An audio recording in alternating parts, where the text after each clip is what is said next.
పురుషోత్తమ మాస మహత్యం 6వ అధ్యాయం.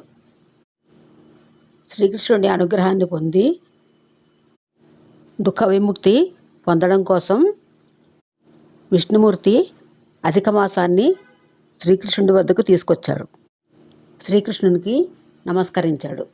అధిక మాసంతో గోలోకానికి చేరుకున్నప్పుడు ఆయన దివ్య రాసమండలం మధ్యలో ఆసీనుడైన శ్రీకృష్ణునికి నమస్కరించాడు. శ్రీకృష్ణుడు అడిగాడు, ఓ మహావిష్ణు, ఈ దుఃఖితుడు ఎవరు? ఇక్కడికి ఎందుకు వచ్చాడు? అధిక మాసానికి అధిష్టాన దేవత లేనందున దానిని మలమాసమని అవమానించారని విష్ణుమూర్తి చెప్పాడు. అందరి చేత తిరస్కరించబడిన అది తీవ్ర దుఃఖంతో శరణు కోరింది.